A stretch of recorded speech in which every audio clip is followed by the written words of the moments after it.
everybody, and welcome back to Crime in Sports. Yay! Yay, indeed, Jimmy. Yay, indeed. Man, you really wound up for that one. You can't see it, but his head went back and forth like 3 times before noise came out. It was like he wound up for it. I was into it. I like that. My name is James Petrogallo. I'm here with my very excited co-host. I'm Jimmy Wissman. And we are ready to tell you another story of another asshole who didn't have to be an asshole. That's the gist of what's going on here. So can't wait to get to that. Before we do, head over to shutupandgivememurder.com. Get all of, first of all, merchandise. Anything from shower curtains to coffee cups to skateboards, which is relevant for this week because it's a skateboarder. So check that out. Oh, yeah. So check that out and get your tickets for live shows for Small Town Murder as well. Come out to a live show because they're awesome live shows. We're gonna be arrogant about this. Toot our own horns a bit. Our live shows are fucking banging. You want to have fun? It's the best live podcast on the planet. I'm telling you, and that we hear that even from other people who do live podcasts. They're like, "You guys are dicks. That's too much. You're putting out too much." Giving you a lot of show. Yeah. So come out and see us here. Definitely the 18th of September in Milwaukee at the Pabst. Beautiful theater, too. A few tickets left for that. Almost sold out. And then the next night, Minneapolis at the State Theater on September 19th. Get your tickets for that. Those are available. What do we got? October 3rd in Dallas, October 16th and 17th in San Jose and Sacramento, and November the 13th in Terrytown and the 14th in Boston. Actually, Medford, outside of Boston. Medford. You don't have to fuck with traffic. Yeah. Medford. So get in there, get your ticket, shutupandgivememurder.com. Do all of that. Get yourself Patreon. That's the favor and the gift that keeps on giving here. Patreon.com/crimeinsports. Do yourself a favor here and get yourself some Patreon. Anybody $5 a month or above, you get it all. Everything we put out. First of all, you're going to subscribe, and then you're going to get like 400 bonus episodes you've never heard. And that's a whole feed to binge. And then you get new ones every other week. One Crime in Sports, one Small Town Murder. And you get them all, everybody. That's what we do here for Crime in Sports this week. Death on Skis, everybody. And it is amazing. It's so funny for some reason. But because this is like, talk about an unforced error. I'm going to jump 300 feet off a cliff on skis. Well, you might die for that. And then Small Town Murder, Love After Lockup, Season 6. Holy shit, did we have a ball with that. Oh, boy. Yeah. Find out what the term human pig means and check it out. So all sorts of shit going on with that. Patreon.com/crimeinsports. And that's not all you get either. Even if you didn't care about the bonus episodes, I think it's still worth it because you get everything we put out. Crime in Sports, Your Stupid Opinions, Small Town Murder, both episodes, all ad-free with that Patreon as well. Ad-free, damn it. And you get a shout-out at the end of the show, too. It's a damn good value, so get on that. Patreon.com/crimeinsports. That said, let's do this.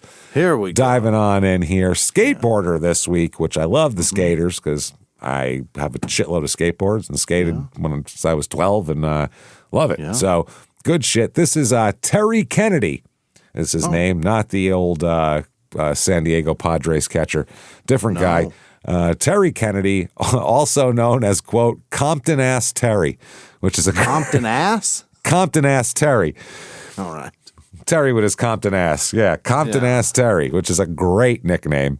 And then the less colorful nickname of TK, which is just his initials. So I'm going Compton Ass Terry. That's a great name.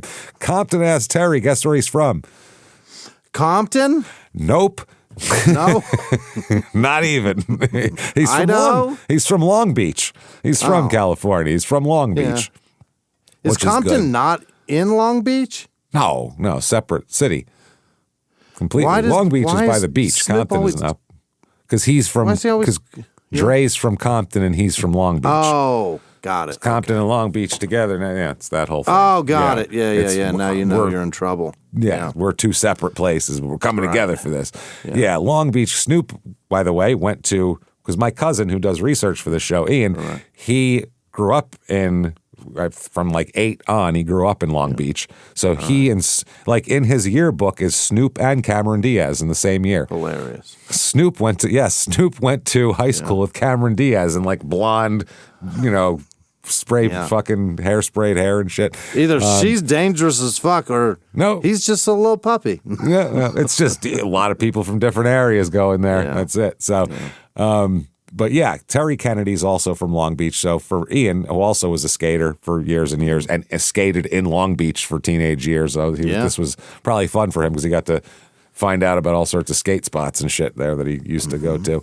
Now, Terry's born May 27th, 1985. So not that old of a guy even. Grew up, mother problems with substance abuse, father not around at all. Okay. So kind of a not an uncommon crime and sports origin story. No. Father and also, gone, mom not kind uninterested. of not an uncommon way of life for anybody born in 85. A lot of people. Yeah, just a lot of people. Absolutely. Yeah. He has two big brothers here. He's a black guy, by the way, which you kind of have to say for skating because there's not a ton of black guys in skating. Yeah, that's rare. It's not rare, but it's not super, there's not a million. There's more now, but there was less black guys then. Oh, for sure back then. There's a kid now on the internet, James, who does backflips and shit on a board. People do crazy I don't know shit how this now. motherfucker keeps it on his feet. People are doing wild shit now. It's unbelievable. It's like everything else. It just progresses and progresses and progresses. This kid is mind-blowing. Now you have to do shit that's so dangerous to do that it's crazy. That it's not even. Yeah. It's more of like a spectacle almost now, rather than technical ability and skill. He's it's just so athletic. That's more of what it's about now, rather than kind of technical abilities and whatever. It's just a different sport. It's making a new trick is hard to do also. Yeah, it is. It is hard to do. To make the board do something that it hasn't done yet? Well, and you just to come up with something that other people haven't done yet, because there's been a lot of people. Backflip. There's a lot of people rolling around with skateboards. So how the hell are you going to come up with something that it's like coming up with a new band name? You know what I mean? From what? It's all been used. Where do you fucking go from here? So I don't know. Now a little bit about Terry. Should we let Terry explain himself?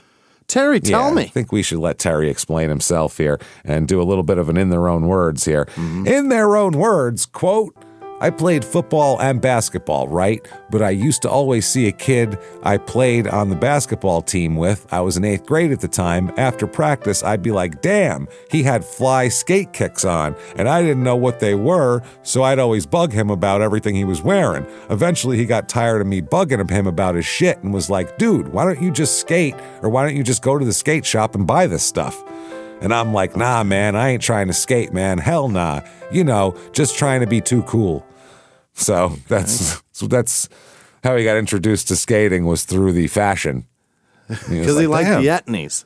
Yeah, he's like, you got fucking badass kicks on. And this is probably 90s, 8th grade. So that would be like 98. There's a shitload of skate shoes. You could still rock Airwalks. You could rock fucking tons of shit. Vision Streetwear's still around, I'm sure. Vision's still around, but Vision really fell off by like 92. It sure did. They made some ugly ass shoes.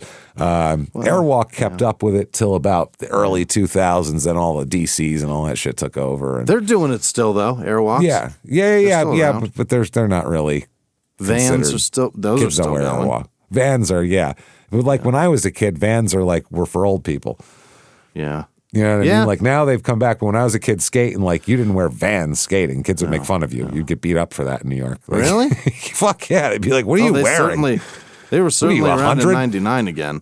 They came back hard, but 92, in New York, nobody wore fucking Vans. That just wasn't a thing. You didn't wear Vans. You wore some chunky shit that could take some abuse.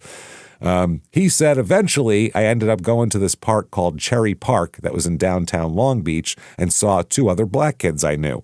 From there, I felt comfortable because I knew them 2 dudes. And after that, I just started going up there every day.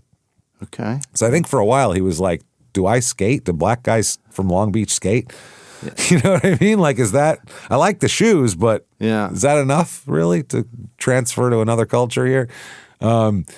Now, here's an interview from blackenterprise.com. And they said, how did you get started in skating and ultimately starting your own businesses in the industry? And he said, as a teen, a friend who was a sponsored skateboarder at the time taught me how to develop my skills. I'd see him after school and he'd be skating in the nice skate shoes and gear, and I'd ask him how he got it. And he told me he got the gear through sponsorships. I wanted in. Yeah. So it was really the fashion that drove him to this. I wanted free clothes. It wasn't even money. He was like, that's a dope shirt. And he was like, I got it for free. He's like, how the fuck you do that? He was like, take this board, make it flip like this. And he was like, all right, I get free shit now. Cool. Sounds good. That's fucking awesome. And that's, man, as a kid, when you're skating too, you'd look through the fucking, there's this little booklet, little catalog that would come out. It was like small. Yeah. And it'd come out every month at every skate shop. And it had every fucking board. It had every brand, every board they had, every wheel, every truck, every fucking, all the T-shirts in the back. And you East Bay for skaters. Yeah, you look at it every month and just drool if you were poor. Yeah. You know what I mean? Like I was. You just sit there and drool and be like, oh, I want that shit so bad. You couldn't get it. So I know what that feels like. He said he told me to just start skating and performing in the gear. I started connecting with other skaters, and from there I was addicted. I loved it. I put together my best tricks on a minute's worth of footage, and from there, the company opportunities came. All right. So that's the thing. By then it was 85, he was born. So yeah, I mean, if you're early 2000s, you could do that. You know, there's digital video. It's much easier, whereas in like 92, how the hell were you going to do that, basically? Right. It was a lot more difficult.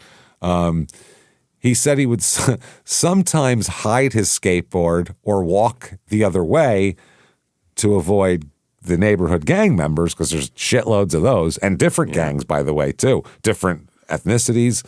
My cousin was like, yeah, there's Samoan gangs, there's black gangs, there's Vietnamese gangs. It's like the fucking Warriors walking through Long Beach. So he said that they would call him white boy, and they couldn't understand why a black guy would skate. So this wasn't like in the black culture, this wasn't considered cool. This was considered like white called shit. Him white boy. Yeah. Yo, white boy, what are you going to do next? Go put a Fugazi tape on? The fuck are you doing? Like, listen to some punk music? Yeah. Where's your lifted truck, white boy? Yeah. Where's your truck nuts? He said, but I just saw through the negativity. To me, this is what kept me out of trouble. Through skateboarding, I was able to see outside my neighborhood and expand my horizons. Oh. So that's the thing. That's like somebody seeing a kid who got a football scholarship and going, oh shit, you can get out of here. Yeah. He saw kids skating and having like companies give them things and like going to tournaments that weren't in the neighborhood and shit. And he was like, oh, I can get out of here like this. So he was first sponsored at age 13 by Vans when they were making a comeback in 1998. Like I said, late 90s, which was a big step because that gave him gear and exposure, and then you take pictures of you and shit at that point. And plane tickets to go skate in different places. Yep, and he hooked up with local skaters at the parks that were also sponsored, and then he ended up getting a bunch more support from Baker Skateboards. He's only been skating a few months, so he must be very athletic and good at this. It's one of those things that's good in general. And skateboarding, some people, it's very strange. Some people can get on a skateboard and just do shit. It's just weird. Some people have crazy balance and they don't need that much practice. It has a lot to do with core and your control of your feet. Like, because you can skate. Most people should be able to stand up and push the board pretty easily. I would hope so, if you have reasonable balance. Yeah, it's the ability to make the board do things and then land back on it. That's the hard part. That's the difficult part. It's tough. But if some people have a knack for it, and right away you'll see a kid, if he gets on a skateboard right away, he gets the balance, he figures it out, and you could tell, okay, that kid's going to be a good skater. Whereas other people, it's harder. So. But anyway, his mother ends up dying when he's 14 years old from drug-related issues. So that's not great. That compounded a lot here. So that's not good. So he ends up living with his grandmother. Drug-related causes, they said. So OD or something other, hepatitis or who the hell. Yeah. He got the nickname TK, which is not much of a nickname. while Compton Ass Terry started from his brother teasing him, calling him a white boy for pursuing skateboarding. So basically, he had a lot of like, he looked like a street guy. So they called him Compton Ass Terry. That's just the way it worked. So he's got the early sponsorship. So he's got shoes, he's got a board. Yeah. And just having a new board when you fuck one up is a huge deal. Yeah. Huge deal when you have no money. Skateboards were, even if they were $60 was a lot of fucking money back then. And my mother wasn't giving that to me. Baker made cool ones. Like their logo was badass. Oh, they had like boards. The block letters and shit. Baker was cool. Yeah. So he's in like local contests and shit like that about age 15 and, there's always everywhere skating. That's one thing about skating. You got to do that shit every goddamn day. That's your transportation everywhere. Yeah, and it's such a specific skill. It's like hitting a baseball. Like you could be the best at it. You take 2 months off, you will not hit a ball the first 10 that are fucking thrown at you. It's just you're terrible now. You need to hone back in on that. It's hard. So he then relocated in his late teens into another part of L.A. to be, I guess, closer to the industry is the way he put it. And he's doing like kind of honing his skills, getting ready to do amateur video segments and shit like that. And by the early 2000s, he's in magazines. He's making appearances on companies' videos because they make these skate videos. Every company used to make them to showcase their skaters, basically. And when you were a kid like me, you'd be sitting there watching that shit, going, "Oh, look how they're doing that." Okay, blah blah blah blah. There's like some of them that are just legendary. These skate videos we watched 100 times. So people started to notice him because he, number one, is so new at it. He didn't, he wasn't doing this since he was 8, like a lot of the kids. So everybody was always impressed with him, and he's a very good technical street skater too. If you watch him, he's good. He's a rookie phenom. He is. So he was in a bunch of videos produced by Baker, where he's got a certain charisma to the way he skates too. That's the other thing. Skating isn't all about technical shit. Yeah. It's like basketball when it comes to that. You know what I mean? Like finesse. You can show me all these fucking fat Europeans all day long and show me their stats, and then when I watch them play, I go, I don't want to watch that guy play. He looks like shit.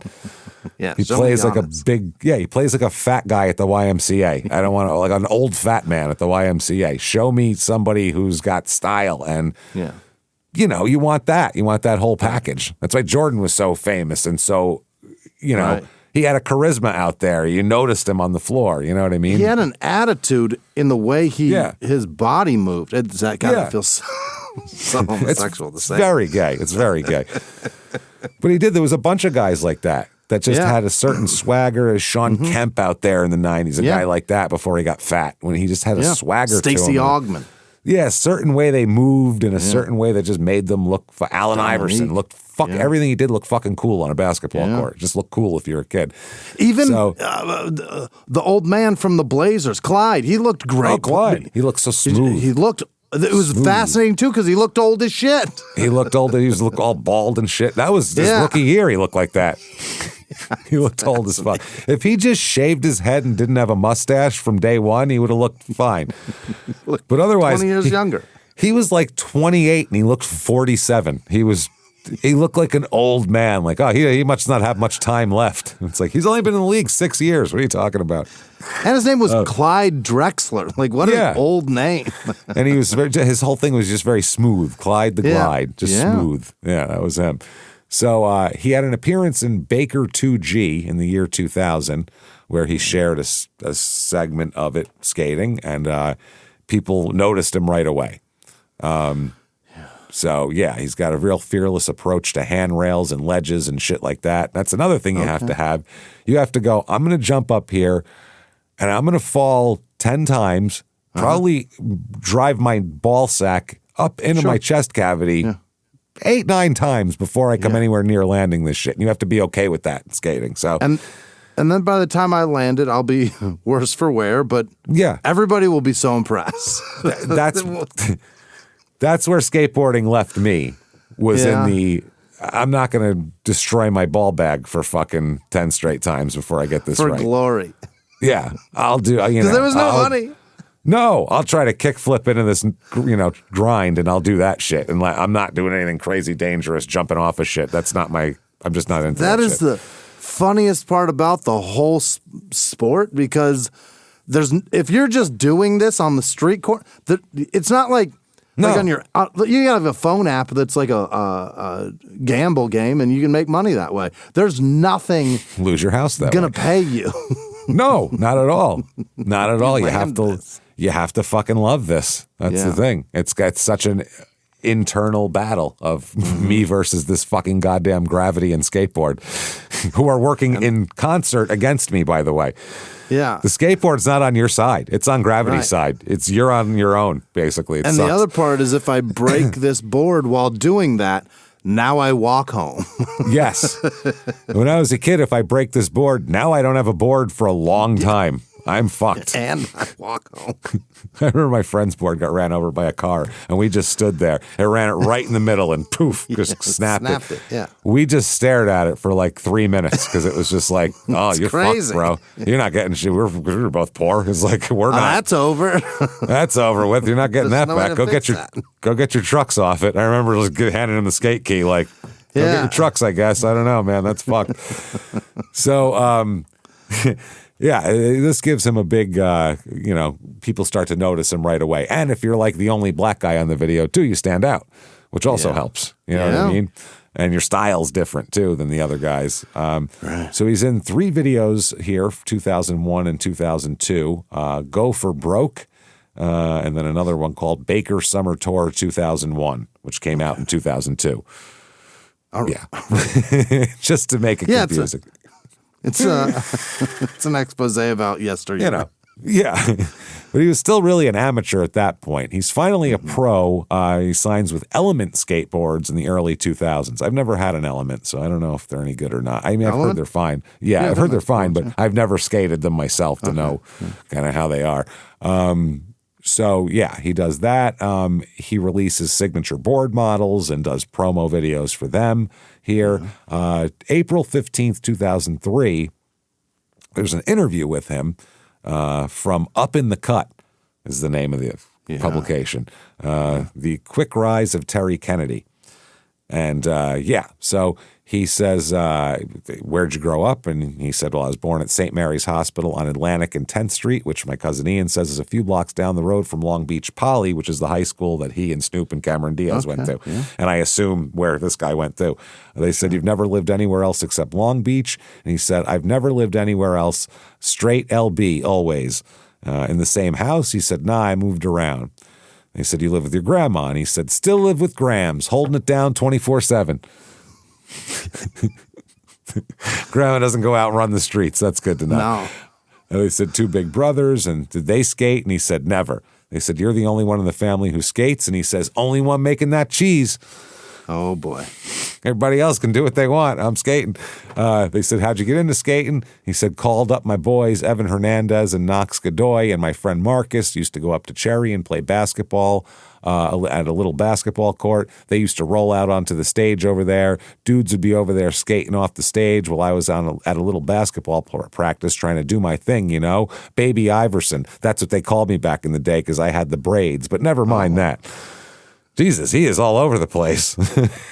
But never mind that. Anyway, when I was 4, so also, whoa, I went to school with Evan. He started skating out of nowhere, and I was like, damn. I saw him up there at the stage over the summer, and I was like, what you been up to? Damn, for real? I kept going up there and seeing him, and I was like, fuck. I was getting over basketball because they never started me. Because you weren't Iverson. Right. You weren't exactly Baby Iverson, I think is what that says. All you had were braids for that. Yeah. He said, Marcus was like, you should start skating. Knox was actually the first person to hook me up with some shit. He used to hook up Evan and Marcus back in the day, too. Started skating in some Globes. Those were my first skate shoes. I had a birdhouse deck with low ventures. Trucks, that is, venture trucks. Skating a little twig back in the day off the stage, busting my pop shove-its, 180s, shit low basics. So a little pop, when you fling the board. Yeah. I don't know how to describe that. Take your back foot, push it, and the board spins around. Now it's the back part's in the front. How many years ago was that? A good 3 years ago. Yeah, 3 years ago. And they said, that's it, 3 years? And he said, yeah, pretty much. Probably more like 3.5, almost 4 now. They said, do you think you were a little young to be getting all hooked up and shit? And he said, the very professional interview question. Fun interview with a genuine journalist. I remember when Barbara Walters had Henry Kissinger on for an interview, and she said, you didn't think you were a little young to be getting all hooked up and shit? And he said, Barbara, let me tell you. a lot of end shit running around the NBC. Ed Bradley's famous for his in shit at the end of his questions as well. Always very famous for it. Larry King was big for it. Let me ask you a question here. Line 5, Tulsa, you're on the air. What's your question and shit? There it is. What's your question for Maya Angelou and shit? Let's go. Oklahoma City, we hear there's a bombing down there. How's the carnage and shit? Are there dead people and shit everywhere? What's going on? Talk to me. I heard there was a daycare. Man. Are there babies and shit? Babies and shit everywhere? Oh, the babies and shit, all dead. Oh, no.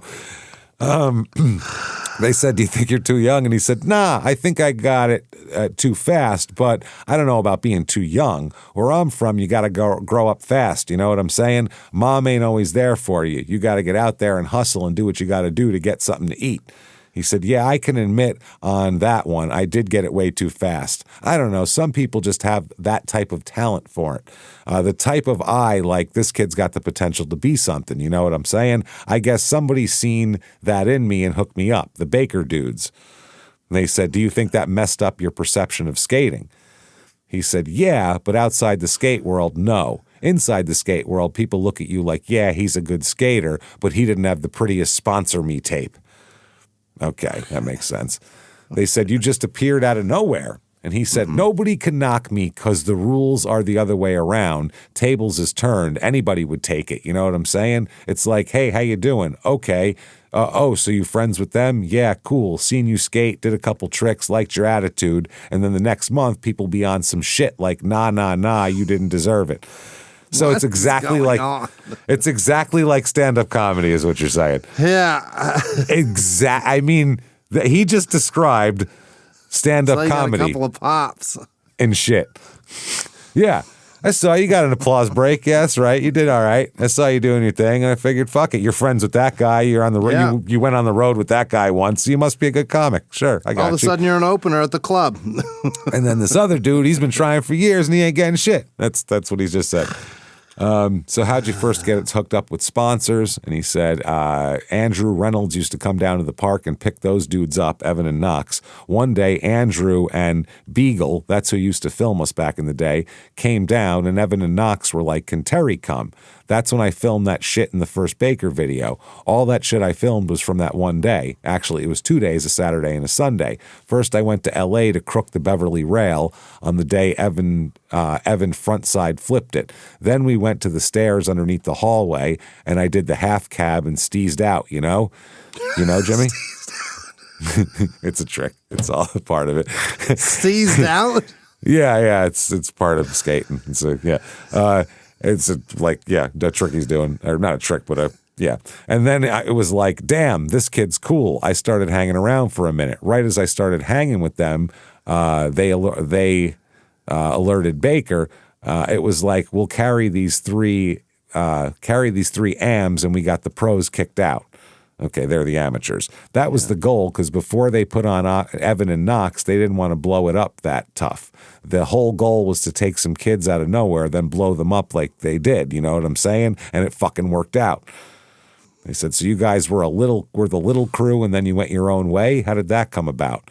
He said, needed the means at home. You know what I'm saying? Like my grandma and fucking bills. I ate everything, man. I didn't even know if those dudes could take care of me. They said stuff and never really came through. Even though they is some good people, Andrew is my dog. It's just that I bumped heads with those Element dudes, and they were like, if you need this taken care of, you need health insurance and that. It ain't all about the money. It's all about the point that I can just call someone up and know I'm safe on the team, not worrying about something bad happening to a person, just be stuck out there stranded. Okay. This is the most amazing interview I've ever heard. It's fucking crazy, right? I can't believe they can just, I mean, I guess because you know the audience and you know that this isn't going on the fucking 10 o'clock news. This is just the right people are going to read this. It's never going to be in the wrong hands. Exactly. And that's why like podcasts where it's real comedians actually talking about nuts and bolts of comedy never works either. Right. It's so specific that you think you want to know about it, but if you hear them talking, you won't understand half of even what they're fucking saying. Yeah. We're gonna talk in a language that you don't even get, and we're gonna talk about things where you're gonna go, "What are you talking about?" Well, because it's shorthand. Go do stand up, and you'll know all about how we steeze out. Go out on stage 1,000 times, steeze yourself silly, and then tell me how you feel. They said, so how did it feel to break out on them? He said, I didn't break out. I mean, I felt bad. Of course I did. I ain't going to front. I felt bad really deep down. And then what really made me bummed was when I talked to him, Andrew, and he was like, so are you going to quit? And I was like, nah, I don't know. Then he was like, oh, well, do whatever you want to do. I understand what he was saying. He ain't trying to force nobody to be nowhere, but he still came out at me like, we've been there for you, this and that. And at the same time, it hurt me, him talking mess on me. Yeah, you know how that goes, Jimmy. I'm over it, man. I knew I needed to go and be my own person. I was living in too many shadows. On Baker, it was just like, oh, that's the kid who just got hooked up because of Evan and Knox. I was just over that shit. People would see me and be like, Andrew just put you on the team because he thought you were funny and shit. Just living in that shadow too long. I had to break out and be on my own. You know what I'm saying? Yeah. Mm-hmm. Had the odds against me on purpose just so I could go out there and do what I got to do. Yeah. That's right.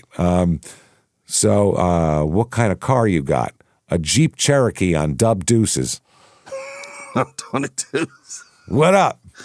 That's like that's a useless vehicle now. The whole point of the Cherokee is to go off road or be able to, like, you know what I mean, go form an adventure. You cannot take a Jeep Cherokee on 22s out in the fucking Can't woods. take it over a speed bump. That thing's gonna break. Hey, if a Jeep Cherokee isn't unreliable enough, how do you make it more unreliable? Put the wrong wheels on it and see what happens. There's a reason that Jeep doesn't put 22s on their cars. No shit. Then he says one of the wildest sentences of all time. Yeah.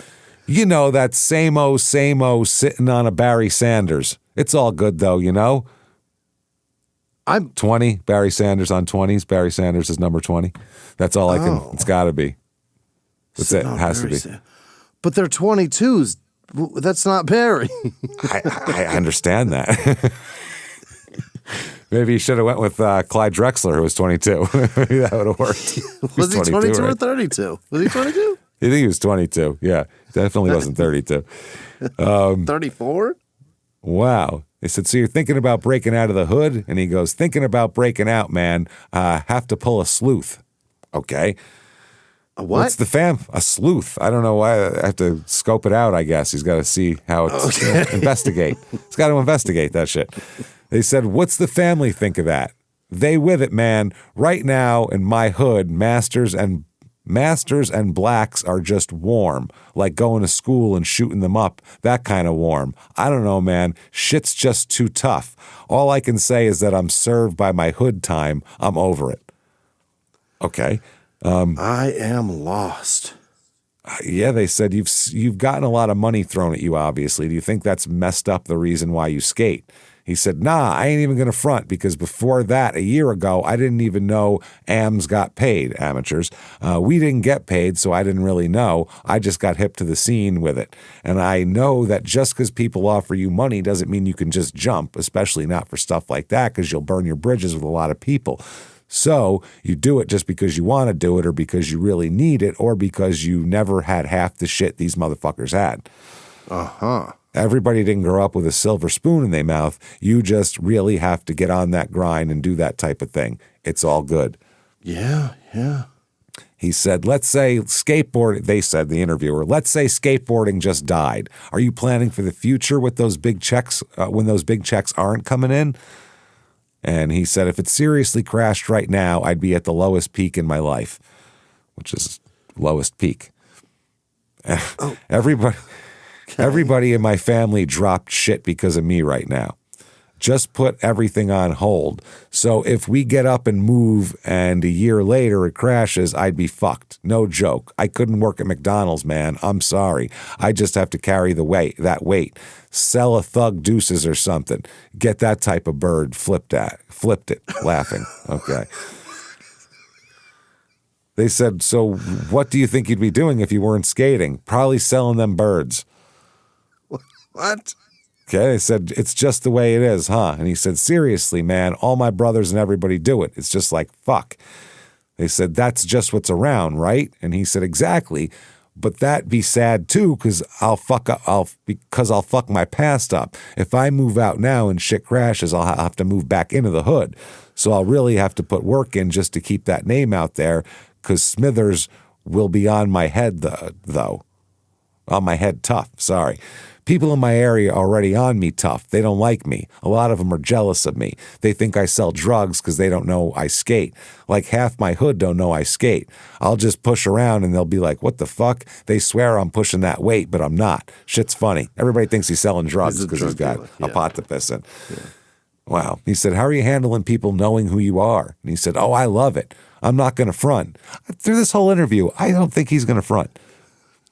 He has made it fronts. Perfectly clear that he is not going to front. And if you want him to, you're barking up the wrong interviewer or interview subject, lady. I'm sorry. Does he ever elaborate on which birds he'd be selling? He's selling drugs. Right. Is what he's talking. Yeah. I don't know what bird he doesn't would be. He doesn't say which bird it is. No. That doesn't quite make that clear. But right. So they said, how do you handle people knowing who I am, who you are? He said, oh, I love it. I'm not going to front. I love attention, man. I'm down for it. It's cool. It's sick, man. I help out everybody in my hood, too. I just throw them shit. Even if they don't skate, it's like, go sell this board to a kid instead of doing something else. I try to do what I can just to give it back. I mean, somehow, and that's not even a front. It's not a front, Jimmy. He did warn, but he would not. Yeah. I seriously push in my hood like 24/7. I know where I stay. Okay. So there we go. Now, 2003, he was in a TV show called Switched. I don't know what the fuck that is. No idea. He was in one episode of it. 2003 and 4, he appeared in 4 episodes of Viva La Bam. I could see that. MTV. Oh my God, I know who he is. Yeah, now you know who he is, right? Yeah. Yeah. He's dangerous. He's very good. Oh, he's real good. He's a great skater. Yeah. He appeared in guest spots alongside Bam Margera during episodes that featured chaotic pranks and skate-related challenges. Mm-hmm. His energetic participation, often involving high-energy skate stunts and comedic interactions, aligned with the shows. He kind of fits in with that whole He's very funny, too. He's got a great smile and a good laugh. Yeah, and this made him be in other things because people saw him and it gave him a mainstream audience. Skating is very niche. It's like wrestling. Yeah. It's so fucking niche. Yeah. That to get outside of it is very difficult. Like Tony Hawk did it. Name 5 other skaters. If you're not a skater, you know what I mean? Right. And this cat happens to be very handsome as well. Like he's a very handsome man. I can see his face at this moment. And I was telling Presley, my daughter, I don't know why I said her name, but it doesn't matter. I was telling my daughter yesterday that it's very rare for somebody to be incredibly talented at something and be good looking. That's why it's so wild when when somebody's really talented and incredibly good looking, they're wildly successful because of those two things. That's why, and there's so many singers out there, and there's so many that are so fucking bad, but they happen to be attractive enough to sell this bullshit. There's been plenty of those throughout history, and more now, because now they're like, you don't even have to know how to sing. We'll just make it work. Just be hot. You'll sound like a computer anyway, so it doesn't matter. Either way, you're going to sound like Siri, so who gives a shit? Yeah. It's very rare that you get a Whitney Houston that happens to be classically beautiful and crazy fucking... What the fuck is that? Yeah, how do you even do that? If you can sing like that, you get Celine Dion with her or Adele, right. Yeah, you get like, Yeah. I don't want any of that. That's not Jesus. good. Yeah. Yeah, I don't want any of that. But that sound that comes out of her fucking face is mind-blowing. Incredible. How do you do Fucking that? Incredible. Yeah. Yeah. Fucking incredible. Yeah. You end up with Barbara Streisand, and that's what happens. Yeah, or any number of males. You could have, tons of them. Yeah. You kidding me? Jesus Barry Christ. Manilow's stupid face. Fuck yeah. And they're still sex symbols. That's the difference. He could still get pussy today. Yeah. An ugly woman who sings well, people are just like, oh, she's a great singer. An ugly guy Yeah. who sings well, women will throw themselves at him. Fuck yes. Which proves that guys don't care what you do. You could have 10 platinum albums or work at 7-Eleven. Yeah. We have that matters equal to us. We don't give a fuck. All we care about is that's If you look very like sad. Celine Dion, guys go, Yeah. ugh. Yeah. Ew. Ugh, no part of it. Whereas women, Yeah. they'll look at fucking Barry Manilow and be like, he's a piece of ass, man, Fucking just because A. he sang fucking, Women still Mandy try to is fuck hot Elton for John. yeah, he wants no part of it. He wants nothing to do with it. And he's a tiny bald troll. Yeah. Like, Hideous who little has man. no interest in Ew. vagina. So, 2004, he's in a music video for Drop It Like It's Hot. He's in that music video. Oh, he's in that? Snoop Dogg with fucking Yeah. Pharrell there. That's oh boy. Yeah, that's a big video too. That's big shit. Pharrell was involved in skate shit too, wasn't he? That's what we're going to talk about here. There's Okay. apparently him and Pharrell get together here in 2000, mid 2000s here. And I guess Pharrell had the Billionaire Boys Club and its skate focused extension, Ice Cream. That was the name of it. Ice Cream Skate Team. As captain of the Ice Cream Skate Team, formed around 2005, Kennedy helped bridge skateboarding culture with high-end streetwear. So again, mainstream culture and shit too. Yeah. Participating in promotional tours and events with famous people and all that shit.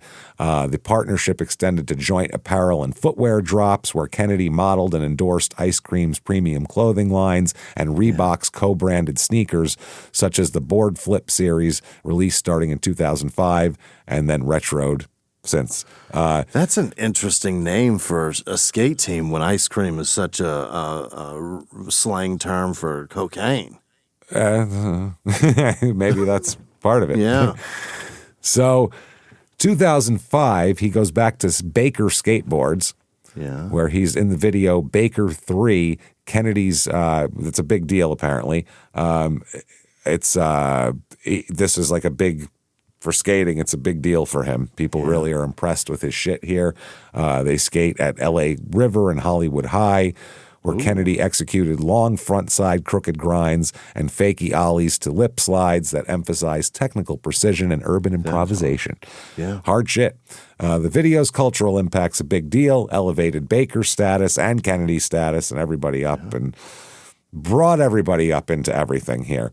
The LA River is that canal that's from D2 or Terminator 2 and Grease, right? I believe so, yeah. I think that's true. Yeah, Thunder Road. Yeah, Otherwise yeah. known as Thunder Road, yeah. More affectionately known as Thunder Road, or Thunder the Road. place that Edward Furlong sweat his fucking balls off thinking he was One going of to the die. Where Olivia Newton-John, for some reason, took her shoes off to watch a street race in her socks. That's In the raw filthy- sewage, ma'am. The filthy LA River basin. It makes no sense. John No wonder Travolta's why. about to splash that LA sewage all over that pock-faced fella. Yay! She's fucking clapping. Oh, man. Okay. June 9th, 2005. Here we go. Some crazy shit happens. Kennedy, Yeah. Compton Ass Terry, is shot twice. Oh, fuck.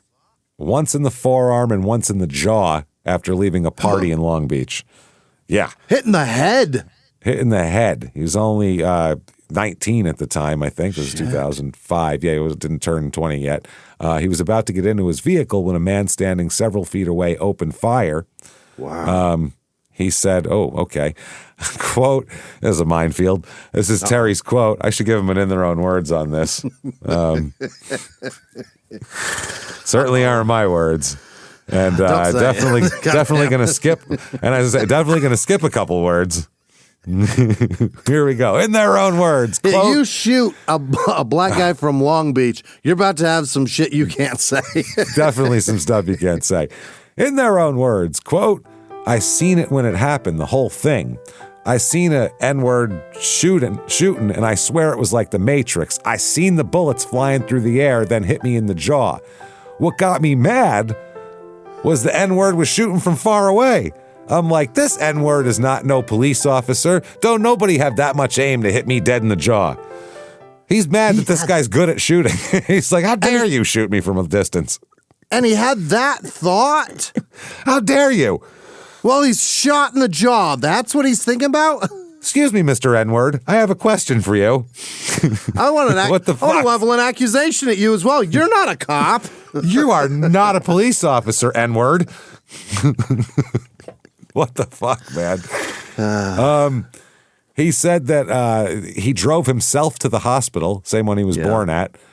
He said that he doesn't think it was stray bullets. He doesn't know why people shot him. He said he doesn't have any beefs ongoing, so he doesn't understand that feels it. targeted. He said, as I'm driving to the hospital, I was like, of all places, why the jaw? I don't have a reason for getting shot in the mouth. I didn't do nothing to nobody. I'm a skateboarder. I'm not on rap songs, dissing N-words or nothing. Try to shut my mouth up.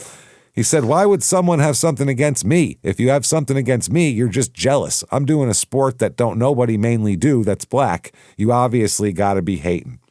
All right. Yeah. Interesting. Now, he says that he's been warned constantly by Pharrell to be careful where he hangs out because people get jealous. Yeah. Like, listen, motherfucker, you are now more visible than you were before. You've been in my video and all that. You need to chill the fuck out. And he's not. Yeah. TK said, we talk and I never want to listen. He tells me to slow my roll and kick back. I be like, he's just popping off. I be like, I skateboard because ain't nobody trying to worry about me. He tells me to get a bodyguard and I'll be like, he's just singing his song. He'll be like, people know you deal with me. People want to rob you. I never want to listen. I'm not a hard-headed dude, but I got a lot of pride. All I can do now is just listen. This is unbelievable. He went from 5 years ago not skating to now he hangs out with Pharrell. And gets shot in the face for it. Right. That's a lot. Thanks a lot, Bam. Yeah, Jesus Christ, man. He said he's confident his career will be stronger than ever once he recuperates. And he says that's going to be his revenge. He said, quote, it will eat them up for me to be shining and doing what I'm doing, referring to whoever shot him.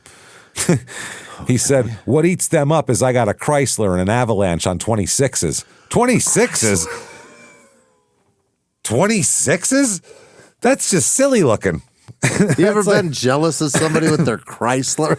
Yo, he's got an Avalanche. Oh, fuck this shit, man. Fuck him. I gotta shoot him. He's got an Avalanche. Next thing you know, he's gonna have an Equinox. I'm gonna have to cut his fucking throat. On 26s, that motherfucker rubs when you turn. Hell yeah. He rolls up with an Equinox on 30s. I'm killing him. I swear to God. I will murder him for that shit. What the fuck Chrysler does he have? Who's ever... I can't wait till I'm successful one day. I can get me a fucking Chrysler. Chrysler and an Avalanche. Oh, it's a 300M. That's what he's got. That's what he's got, a 300M because it looks nice. And the Avalanche is what fucking Rex Uerman drove. Yeah. That's what the Dildo Beach guy. The Gilgo Beach murderer drove that. That's how they identified him for years because it was fucking truck. He had the same truck. Yeah, because he had a douchebag truck. It was very identifiable. That's amazing. He said, it's sad because it's really on them. It motivates me to just get a Bentley and really wreck it. All you can do is be happy you're here and live it up and just shine. That's why you bought that Chrysler, because it's the poor man's like Bentley. Yeah, because you glance. What is? Oh, it's just a Chrysler. You do it's that. It's a Chrysler. Yeah. Fuck. So he was hospitalized, underwent surgery, and did rehab, so he couldn't skate for a little bit here. But he made a full recovery within several months, and by late 2005, he's skating again. Wow. He said, emotionally, the shooting left a lasting toll, including visible scarring from the jaw wound. And now he's really into it. He said, I got to start skating like my life depend on it. Like I promised God. If I stay on this board, I'm not going to look in no other direction. Wow. 2006, he has a... This is the dumbest thing I've ever said on any show. Yeah. He has a feud with rapper Lupe Fiasco. You don't want a feud with Lupe. Because Lupe's song Kick Push, He felt Lupe was an outsider trying to claim skate culture without paying dues. So Kennedy responded with a diss track targeting Lupe. Now he's going to rap, focusing on Lupe Fiasco. Yes. Okay. So Pharrell brings him into the recording studio to meet Lupe face to face, where he realized he was overreacting and they made up. Yeah. He was like, dude, here, meet this guy. And he was like, what's up? He's actually a pretty cool guy. And he's like, I don't know what the fuck I was doing, man. Never mind. That was that. So that happens a lot. There's so many beefs that could be squashed if one person that both people respected said, you and you get along. Here, come here. And you go, oh, all right, never mind. That's, you know what I mean? Yeah. I've had that happen with people before. It works. So he co-founds in 2007 Fly Society, a streetwear and lifestyle brand, alongside his cousin, Michael Tyler, who does music producing and shit like that. He's trying to blend hip-hop influence with skateboarding culture, basically. That's his cousin, Michael Tyler? Yes. Michael Tyler is actually famous, I think. Known as HIT. He's a lyricist and music producer, Fuzzy Fee in Long Beach, his cousin. I don't know. Maybe he is. I don't know. Yeah. So this is trying to make a cultural thing here. Yeah. So the brand expands, and it gets in like stores like Zoomies and Tilly's and Macy's, and that helps. Yeah, distribute Fly was shit. very popular. Yeah, Fly Society. Yeah. So they had plans for a women's line. Kennedy played a pivotal role in the brand's creation and creative directing, participating in the brainstorming, the design process.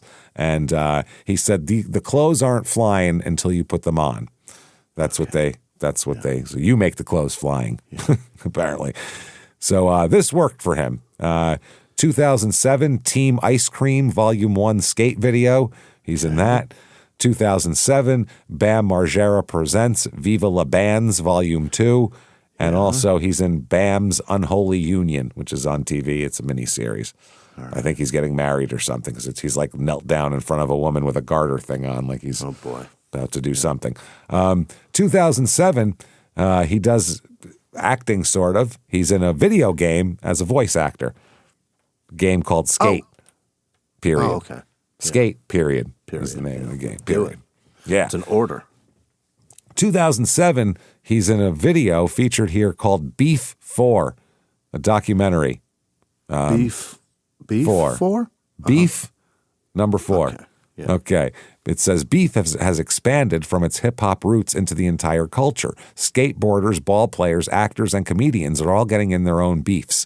Here we reveal the truth about many kinds of beefs inside and outside of hip-hop. Beef 4 takes an extensive look into what went wrong and who dissed who to cause such animosity. Who dissed who? Who dissed who? I gotta know. That's what AC/DC would sing if they were rappers. Yeah. And you definitely see, a bunch of, okay. So it goes on. I'm sorry. What went wrong? Who dissed who? To cause such animosity, exposing the reasons why some unlikely people are getting caught up in their own beefs. Separating the real from the fake with a comical twist. Beef 4 features interviews with The Game, Chameleonaire, Paul Wall, Proof, Young Jeezy, Bow Wow, Trina, Jackie O, which is a ridiculous fucking hilarious name. You can't do that. That's crazy. Jackie with an I-O. Yeah. Lupe Fiasco, Terry Kennedy of the Ice Cream Skateboarding Team, Bun B, Slim Thug, Beanie Siegel, Damon Dash. Jesus Christ. He'll do any video now, Damon. This is a lot of people that bet. It's a lot of Southern black people that are involved in this. It's kind of, I get it. Yeah. Daz, Corrupt, Obi Trice. Dillinger. Hell yeah. Obi Trice. Obi Trice from Goddamn. Yeah. And much more. Obi. Yeah. Okay. 2008, Maloof Money Cup TV special. He's himself. It's a skateboarding like event. Maybe it's at the Palms. Maybe it's that. Maloof Brothers. Probably, yeah. The ones who own the Kings in that hotel in Vegas. 2008 X Games. Here we go. He placed 18th in the X Games in 2008. So there you go. Yeah. I don't know, 18th in what? I don't know. It's an overall ranking. I'm not sure. But 2008, 2008, he's in another video game called Skate It. and he's a voice actor again. 2009, Ming Hags, which is apparently a movie. It's a movie that has 3 directors, which is a terrible sign, by the way. Yeah. You see more than one name under directors, you're in a lot of trouble. That's because somebody quit. Somebody quit or got fired. Yeah. Or just decided to let someone else also put shit in that doesn't match their shit. Well, even the Coen brothers decide who's directing the film that time. There's not both of them. Or they realized halfway through that this is a piece of shit and they don't want to be part of it. Then you'd get Alan Smithy instead. Then you get that. This is trailer trash rockers Lenny and Ponce have vowed revenge on billionaire scumbag Rutroo, which sounds like a dog that's about to encounter some trouble, and his bloated sidekick Dominic, who have heisted Ponce's cool invention, the garbage juicer. Okay. Whoa. Bam Margera's in this. Oh, God. Ryan Dunn. Dead. All these people. Jesus It's all jackass shit. That's what it is. Yeah. Compton Ass Terry. Bam Margera's dad. All these people are in this. Yeah. Is this animated? I can't tell if it's animated. The cover's animated, but that doesn't mean that the movie's animated, so who the fuck knows? But he's a voice actor, so that... He's not a voice. It doesn't say voice. It just says he plays Compton Ass. That's his name. Oh, yeah. Well. And I don't know. It says it's Bam Margera's Ming Hags the movie. So he's above the title on this one. Oh my God, that's why I know what Ming Hag is. It's Bam created that word, or those two words together. Okay, there they are. I don't know why they rubbing all up on each other. What is it? I don't know. Rubbing up all on each other. Those words. Yeah. I don't know. Ming Hag, but Ming Hag means something to him. It's like in England, it would be minge, and that'd be different. Yeah, much different. It's a Pennsylvania slang, I think. Okay. Yeah, they do some weird shit there, so I'll believe that. Yeah. 2009 X Games, he goes advanced to the 2009 X Games street elimination round, finishing 11th among 15 qualifiers. Okay. 2009, he explores music production as an extension of his entrepreneurial enterprises, contributing to Fly Society's hip-hop output, including a 2009 mixtape, Bloodbath, and the 2009 release, Fly With Us or Lie Beneath Us. Sure. These efforts positioned him as a rapper with all sorts of shit here. So he's doing actually rapping now. Okay. Which is interesting. So now he's going to diss folks or what? In 2010, a dispute arose when Kennedy trademarked the Fly Society name without the consent of the former collaborator, Curran C., who, by the way, replaces that last C with a dollar sign. Curran Dollar. Curran Dollar E. Yeah. Leading to a public feud. If you have a fucking number or a symbol in your name, I will not pronounce it how you want it to. I will not be a part of anything you do. I will not be a part of that shit at all. Not going to happen. Like that asshole who killed that fucking teenage girl and cut him up and put him in the Tesla. DeForvid, you mean? That's his name. That's what you've put on a piece of paper. DeForvid. That's what you've decided that I'm going to call you now, because that's what those words mean. Those things, when you put them together, mean DeForvid. So fuck you. You little asshole. Forfeit who? Little fucking... God, that guy's a turd. He really is. Defivated a woman. Yeah. Hardcore, man. Fuck yeah. Decapitate with the number 8. With a number 8 on it. That would make sense, though. I could deal with that. A 4 is not an A. Yeah. You can't use that as that. Well, you said makes sense. Dismembered with 3s for the E's. Just 3. Fucking awful. Dismethreater. That's a bit. So he's fighting with Curran $E. Yeah. Okay. $. Stupid. $signy. 2009, top 12 moments of the BET Awards, a TV special. He's in that. Rob Dyrdek's Fantasy Factory. Fuck, I hate that guy. He's also in that. He's very annoying. I don't know how the hell that guy had a show for 20 years. How the fuck did that guy have a show that was on as longer than Lucy? Like, how and he cried about it when it was over. I was like, dude, no one even knew you were still on. How the fuck do you still get paychecks? There's no way. If people knew how big you were, they would never have bought your shoe. No. Like, oh, these are for tiny people. I can't wear these.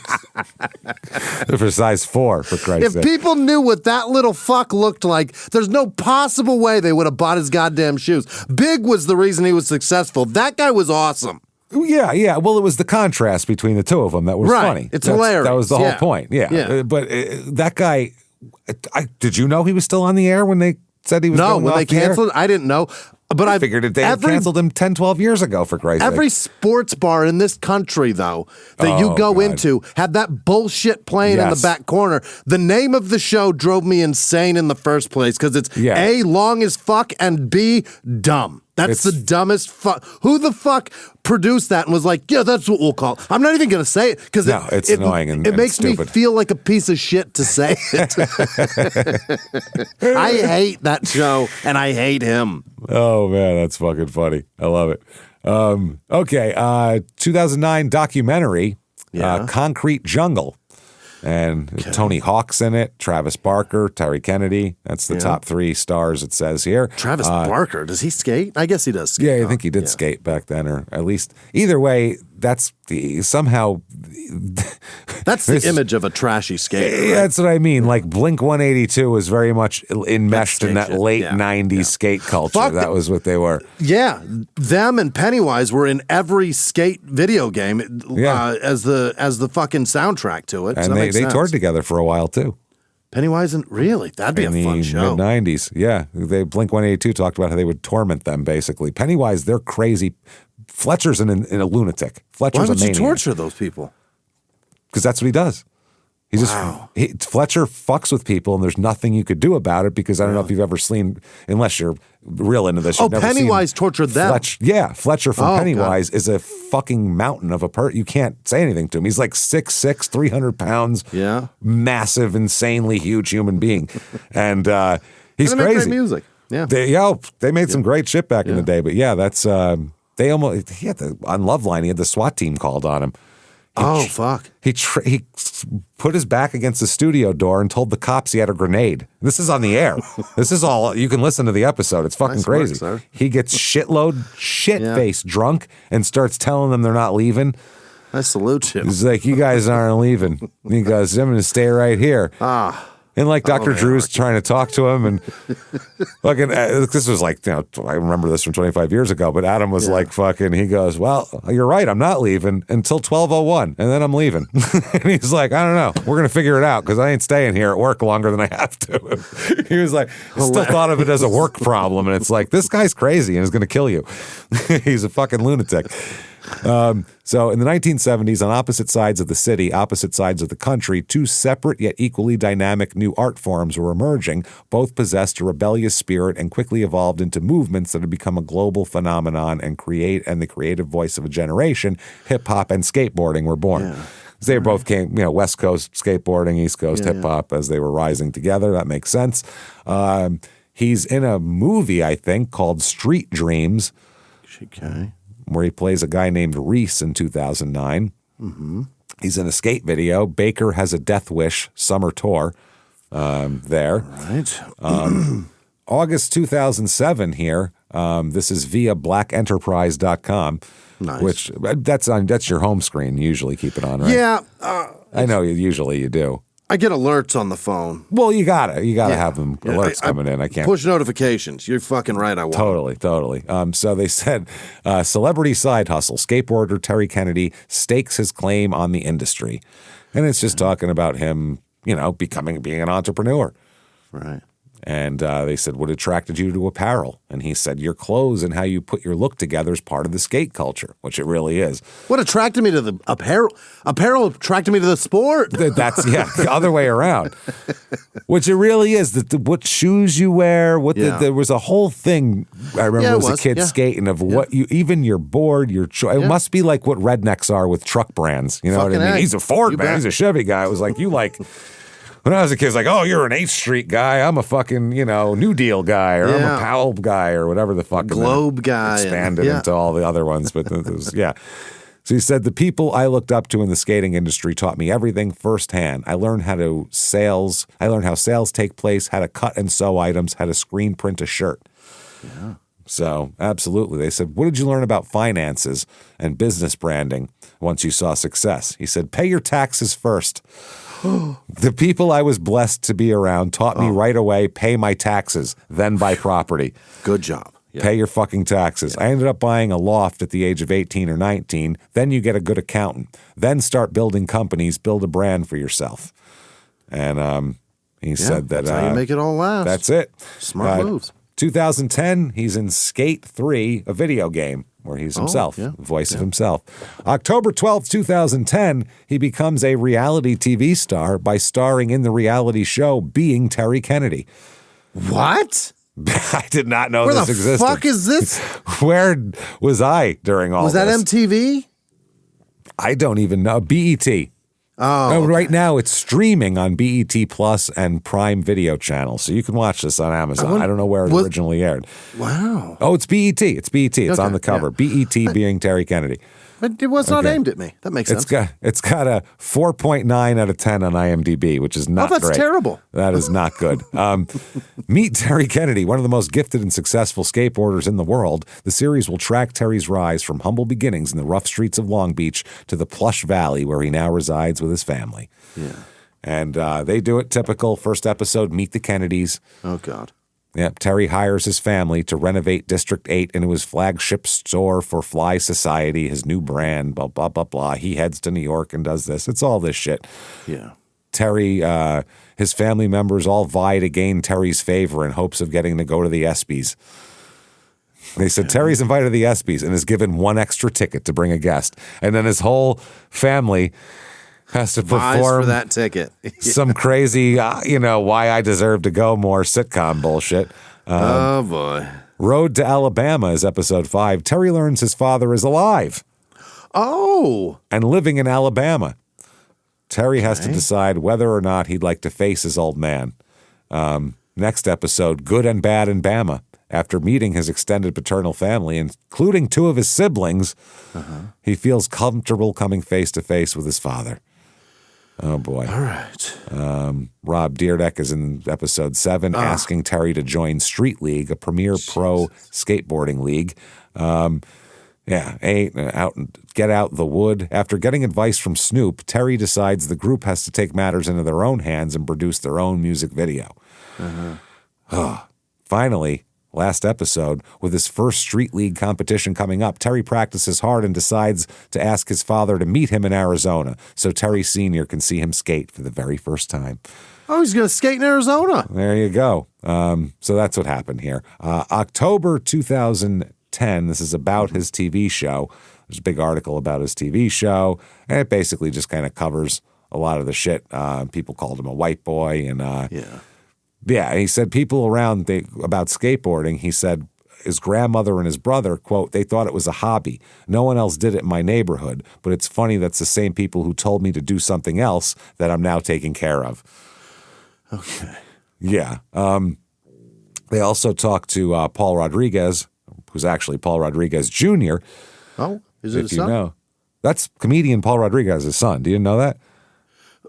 I assume that. I don't know who he is.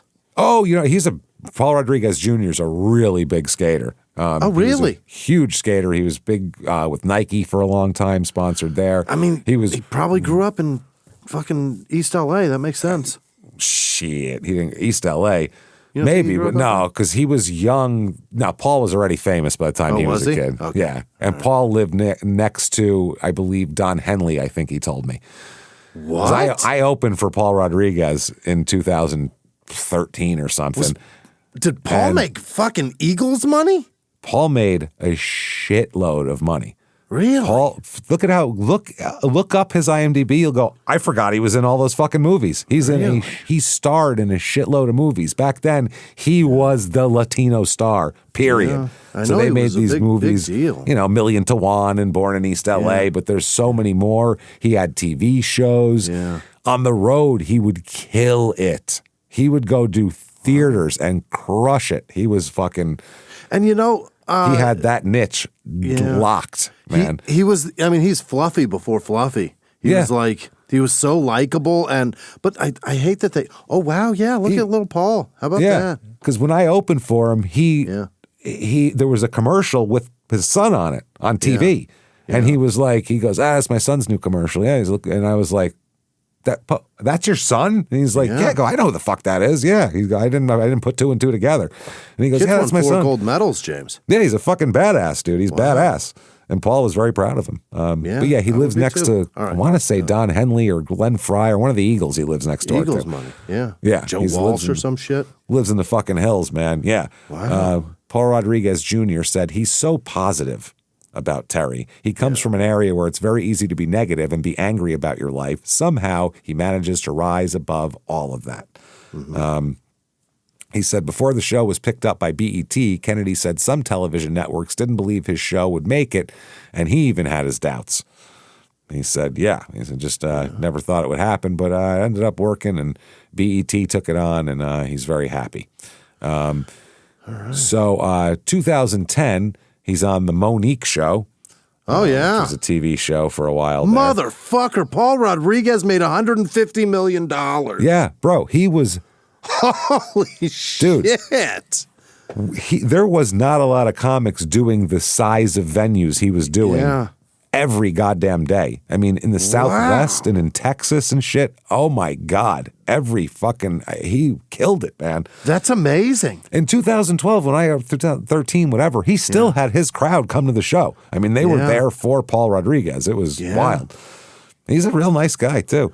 I'll tell you something. Yeah. And this is the funniest thing I ever heard him say. We were watching TV. You know exactly where I'm going because I told you this. Yeah. We're watching TV, and after his son's commercial came on, there was something else, and there was a guy upside down in a garbage can with his feet sticking up. Yeah, you were watching Live PD. Live PD, and he was pulling something out, and he looks up and he goes, "That's Carlos looking for jokes." I was like, hell yeah, fuck yeah. And I was like, fuck yeah, bro. And then he told me all these telling Carlos Mencia not to steal his shit or he was going to have him killed fucking stories. And I was like, this is great. I wish I would have recognized as a kid how important he was because he came to my school to speak to the, because I grew up in a Mexican neighborhood and he came to the school an icon, man. to speak to the Latino boys. There was not a lot of like Mexican dudes that were leads in Hollywood films over and over again, you know, that weren't named Cheech and didn't have Chong next to them. Right. And didn't have and not a lot weren't about weed. They were weren't about movies, doing comedy. Illicit activities. Right. Yeah. He did real well. I think he lived in Phoenix for a while, Paul Rodriguez. He must have. Maybe. He brought the old Cardinals kicker in with him there. Some other. Yeah. That's one of the people. He had an entourage, bro. Which one? He was a fat Mexican guy. Probably from the aid. Was that his name? No. I think so. No. The guy that got injured a lot, right? I don't remember, but he brought him in after the show. He had like 20 people in there. Before the show, nobody, but then after the show, he'd bring 20 people in. They were all very nice, though. But anyway, so he does interviews here with XXL magazine, which is a hip hop magazine there. They said first skateboarding, then rapping, and now a reality series on BET. Whose idea was it for your story to get told? Yeah. And he said, I wanted to pitch a show, but every time people would be like, Compton Ass Terry. And me and my manager are sitting back like I have more to me in life. I'm doing much more in life, and I'm trying to give back now. I'm 25. I'm a grown-ass man. I got more to offer. I got more responsibility. Yeah. I wanted to go to BET. I sat down with them, and they were like, dude, you got to get your story across so you can motivate them kids in your neighborhood so they don't got to go through the shit you went through. I wanted to be around my peoples, and I specifically want to talk to my people about this moment right here so they can be comfortable in your own skin and have a dream. So there you go. They kind of go over a bunch of stuff. Talks about Pharrell and talks about, we had Currency in the group as well. Currency, always wanted. I can't stop laughing at that. Is it a $sign and a Y at the end, or is it then just a Y? Okay. Instead of the last C, it's an S with $sign with a Y. Right, because he doesn't. C. Does he know that there was a C? I don't think it matters. Because a cent sign would be better, right? It would actually make more sense. But who's the cents guy? You're a rapper. You got to have dollars, man. You better have dollars. You can't have cents. Pronounce the S in the dollars. Or you can call yourself 50 Cent and be the biggest and sell fucking 40 million albums. Either or. Yeah, well, and that's a stolen name. That's a gangster from the fucking 40s. Everything's stolen. Everybody's robbing everybody now. Especially from movie characters. I mean, Biggie Smalls was a movie character from Bill Cosby movie, Sidney Poitier movie. Was it Uptown Saturday Night or some shit like that, I think? Yeah, Biggie Smalls was the crime boss in that movie. Wow. Jelly Roll was a jazz singer in the fucking 20s.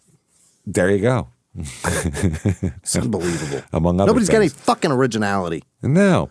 So they say on your show, Being Terry Kennedy, you have guest appearances by Ice Cube, Snoop, and Justin Bieber. Oh. Does that mean you'll be working with them in the studio soon?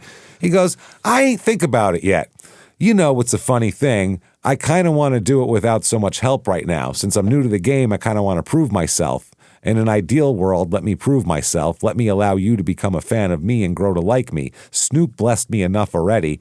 Cube blessed me enough already. Them being on my show gave me an inch. I don't got to take a mile. So I'm not going to push my luck and ask him to also be on tracks with me. That's a little... Yeah. But here's the thing.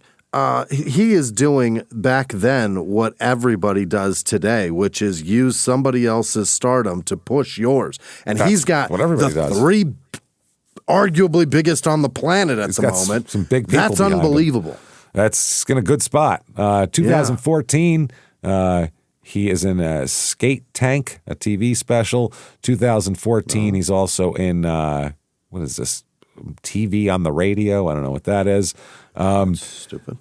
2011 or 2014, they're talking all about how the clothing, the fly society is a big deal. And he's killing it. He's got a sponsorship portfolio, too, to include hardware and apparel brands such as Venture Trucks for components, Gold Wheels, Active Ride Shop, and footwear. And he's killing it right now. Absolutely fucking killing it. 2016, Baker Certified Pro Rowan Zorilla. I don't know what that means. Nice. Certified. Yeah. That all goes through. So everything's going well for him throughout the late 2010s here. He's doing great. July 29th, 2021, he's got some problems. And he's arrested, as a matter of fact, after he was accused of several things, including threatening to murder police officers, which you're not allowed to do that generally. You can't threaten that. No, this is in Oak Brook Terrace, Illinois. This all happened. Where the hell is that? Outside Chicago, I imagine? Beats the fuck out of me. It all started after law enforcement officers responded to a report of a battery at a motel on July 27th in Oak Brook Terrace, Illinois. They said Kennedy was accused of violently attacking a man at the motel, leaving the guy with a fractured skull and a concussion, and then fleeing the scene. Oh, boy. We're not sure at the moment what provoked this attack, or alleged attack, but we're told Kennedy was eventually located and taken into custody. During the booking process, they said he became very aggressive toward the cops, and he threatened to murder police officers 9 different times, which it just didn't come out. That was the thing he kept saying. Okay. With the spokesperson saying that Kennedy told cops, quote, "I will kill one of you police. We kill police where I'm from." Oh, boy. The spokesperson said Kennedy then referenced a 2007 cop killing incident in Whittier, California, claiming the skateboarder said, "We killed y'all in Whittier, California. We kicked y'all bitch ass." Okay.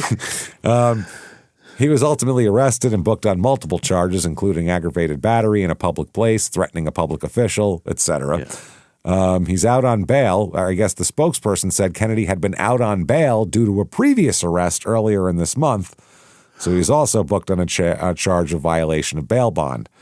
So his bail was set at $100,000, and he was still in jail trying to figure it out. Wow. Okay. 21 here, same time. That was like July 29th. Now, August 3rd, 2021, he is now charged with, let's get this, murder. What? The man he beat and fractured his skull and concussed him, he died. Which happens. Fuck. By the way, this was at a Comfort Suites. Oh, my. Imagine getting beaten to death. At a Comfort. What's worse, a roadway inn maybe? Is that the worst? You don't want to get beat in front of a roadway inn. That's sad. That blue sign kicking light on you, that'd be terrible.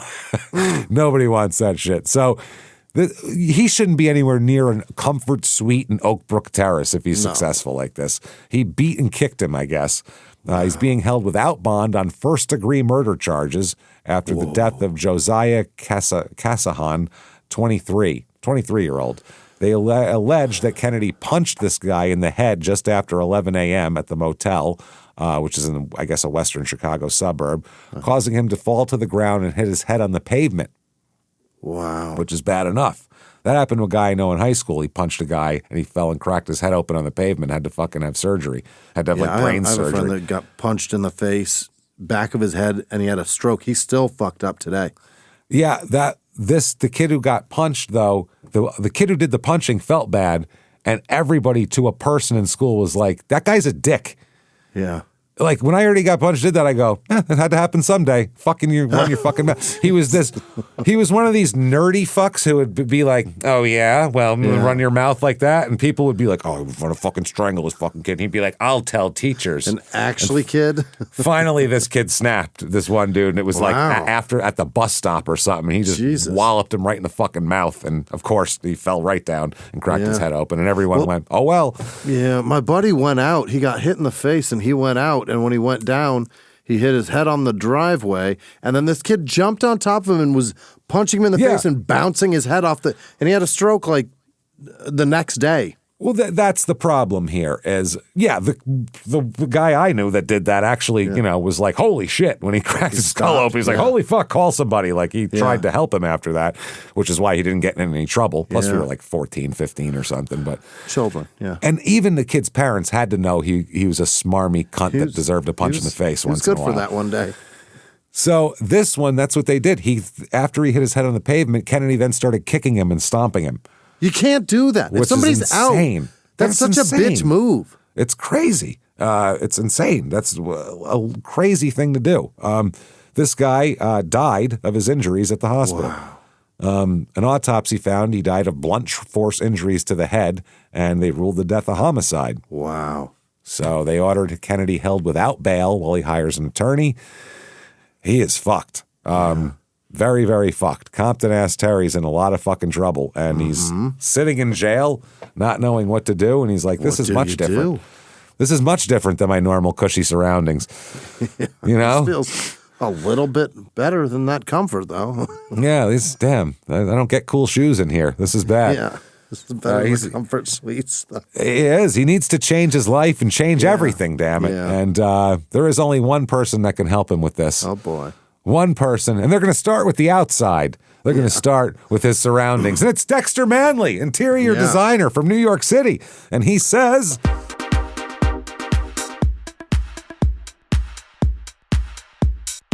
how is it you've come to arrive here? Yeah. I mean, seriously. Oh, my God. Wait, let me get this straight. Now, I heard you skateboarded up, so your little skateboard there, wee, and you're kicking your little feet there, and you pull up, and you're at a Comfort. What is the Comfort Suite? What is that even? Is the Comfort? That's not comfortable. You go to a Comfort Suite in the suburbs. Like, you, sir, are white trash. I'm sorry. Yes. Everything I've just described is white trash behavior. The Comfort Suites, the skateboarding, the kicking a man's head while he's down. It's all ridiculous. Yeah, I know, Vince. Yes, I know that's your kind of... Vince McMahon loves you. He said, oh, my God, he's got it. The killer instinct. I said, Vince, get back. Let me in there. No, Vince, you're not going to... I want to name a dildo after him. I want to have a threesome with him. See if he can... Look at Eiffel Tower, one of my secretaries. Vince, no. He's having... Terry, no, don't go. You two together. Too much. Oh, my God, it'll be exploding. We can't have it. Now, stop now. Poof. And in a poof of feathers and boas, he's gone. And Terry's... Shit in my secretary's mouth. I want you to shit in her mouth. Get down there and shit in her mouth. Come on. I want to look while you're doing it. Come on. Shit and fuck her with it. Oh, yeah. Freeze it. Come on. Put it in my office freezer. Let's do it. He's such a disgusting man. August 9th, 2021, prosecutors say he was enraged for no apparent reason before the alleged murder. Really? They said that they believe he became enraged for no apparent reason. They don't understand it here. They say 11:05 a.m., which is not a murder time usually. No. Kennedy, his ex-girlfriend, and this man, all three of them together, this is not a stranger that he met, and checked out of the Comfort Suites Motel in Oak Brook and began walking toward Kennedy's ex's car. This is getting even more white trash. Jesus Christ. Bizarre. Yeah. But while on the walk, Kennedy got really upset for no apparent reason, apparently, according to the girlfriend. They say that the guy he killed tried to calm him down, but that's when Kennedy got mad at him and punched him in the face for trying to calm him down, causing him to fall to the ground, striking his head on the pavement, and then he kicked him in the torso before leaving the area in his ex's car. Wow. He died 4 days later. Oh, Jesus. Wow. Fought for his life for 4 days? Fuck, that is brutal, man. August 23rd, 2021, this is Baker Skateboards pro Dustin Dolan gives condolences to fellow skateboarder Josiah Casahan. I guess he was a skater. I didn't even know that. Yeah. Dolan also states that he's saddened to watch Terry's slow and horrible mental breakdown. He says, this is on Instagram, "My heart and soul goes out to Josiah Casahan, family and friends. I'm so saddened to watch Terry's slow and horrible mental breakdown. I and all of us tried so hard to help and support him. All I want now is for this to be a fair and dangerous warning. Please, please, please try to find your friends some kind of help if you see they're falling into complete and utter mental breakdown before they do harm to themselves or others. Again, my heart goes out to Josiah and all. We love Terry, and it's fucked up, but mental disorders are fucking fucked." Okay? They are. They are fucking fucked. Yeah. Help your friends before they hurt themselves or others. To all. Hey, any haters with negative comments, go fuck yourselves. This is serious shit. Don't post or be prepared to be destroyed. My heart is broken along with so many people's lives. This is serious. Posers, go to sleep. Posers. There you go. There it is. Which I've been really petitioning to bring that word back. Yeah. For so many different posers, a great word. It's a great word. It's not used enough, really. We as skaters, we took it and really made it perfect, made it a great word, and then no one's using it. So I guess they said that Kennedy and Dolan were former teammates and close friends, and there you go. Now, December 8th, 2022, we find out a little bit more about what's going on here. All right. Yeah, he is apparently, by the way, during the trial, I guess, the prosecution say punched him in the head in the parking lot. He fell, he kicked him. His injuries, by the way, fractured skull, broken orbital bone, bleeding on the brain. I guess the three of them stayed in the hotel the night before. In the morning, the girlfriend was supposed to drive Kennedy to the airport to fly home. She said that she changed her mind, believing she was unfit to drive safely after drinking the night before and possibly in the morning.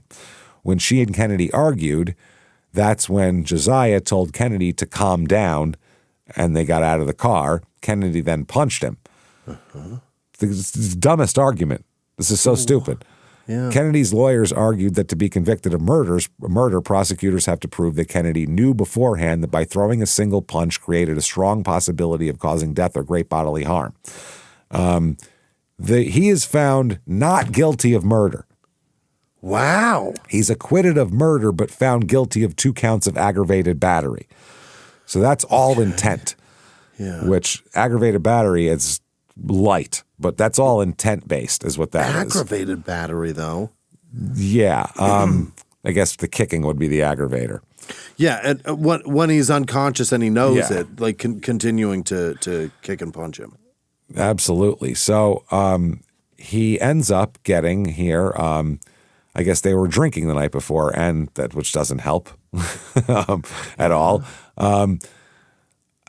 They said that during the trial, by the way, his ex-girlfriend said that she wasn't sure about the kicking now that she's here on the stand. Before this, she was pretty sure about the kicking. Yeah. So he's going to plead guilty also to 1 count of threatening a public official. And he is sentenced to, you, sir, may fuck off 5 years in prison. 5 years. I think it's 5 on the battery and 5 on the threatening the official charge, but I think they're going to be concurrent. He must serve at least 50% of each sentence before being eligible for parole. He received credit for more than a year and a half he spent in jail awaiting the sentencing. Josiah's life is worth 5 years.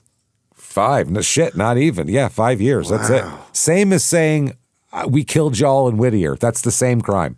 Yeah. Apparently. Isn't that crazy? Wow. He's got a nice mugshot here where he doesn't look too happy about it. Sure.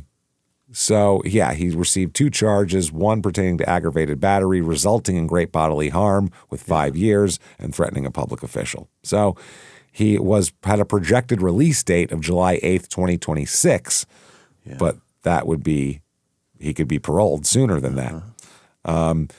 January 14th, 2024, he says he might convert to Islam. Okay. What the fuck? Why not? Which in jail is not a bad move. No, you'll get better food. You get better food, and they're a group nobody fucks with. They stay in a fucking group, and nobody fucks with them. Yeah. They leave everybody. Everybody gets away from those guys. So, he says that's what he's going to do. He's at the Southwestern Correctional Center in Illinois. Serving his 2 sentences. He was transferred to the Southwestern Correctional Center from the Robinson Correctional Center in January 10th of 2024. New mugshot where he's got a blank expression.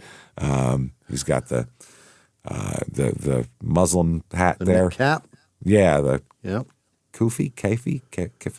Is it Kofi? Kufi, coffee. Yeah, I can't remember how you say that, but yeah, it's often. He's wearing that. He's wearing the Syed from Oz. Yeah. He's wearing the Adebisi. Yeah. Adebisi he had a little. Didn't he have hat. one? No, for a minute he fucked with. Remember he had that little beanie cap that somehow stayed on his head? Syed always has a good hat. The little beanie cap. Yeah. So he said with the support of his newfound faith, he could return to skating the streets as a changed man. Sure. And he says he can impart valuable teachings of spirituality, just like skate legend and other crime and sports alumni, Christian Asoy. See, none of the other skaters, none of the other skaters have to find religion because they're not in prison. Right. They're just out skating, so it's fine. Yeah. But once you go to prison for some dumb shit, all of a sudden you got shit going on. So he's a mess, obviously. Oh, that's terrible. I don't mean the conversion. I just mean in general. He's a fucking mess. Things are not going well for him. Somebody's dead. Somebody's dead. This is a guy who was hanging out with, Snoop and famous people 20 years ago. Daz Dillinger, corrupt. Shit. Yeah, you almost feel bad for him. Almost, but not nearly as bad as I feel for Terry Kennedy, full force plumbing master plumber. Works with Paul Calhoun, shit pipe inspector. Poor Terry. Full force plumbing. That's a wild name for shit's gonna fly out of your toilet, man. Yeah, full force. Full force. Terry Kennedy, senior director of cybersecurity, works for Seagate Technology. I don't know what the hell he's doing. Oh, that was Ocean Gate. Never mind. Oh, yeah. Terry Kennedy, director of facilities, engineering, and security at Lycée Francois de New York. Some French company in New York, obviously. Terry Kennedy, owner at Kennedy Law Group in River Forest, Illinois. And finally, Terry Edward Kennedy, former longtime Major League Baseball player who was in the league for 15 years, I got to say. Wow. 4-time All-Star, Padres, Orioles, Giants. Pretty good catcher here. Yeah, there you go. So you don't want to be him. March 21st, 2025, Terry Kennedy to be released sooner than expected. What? He looks surprised on his mugshot. Even he looks shocked.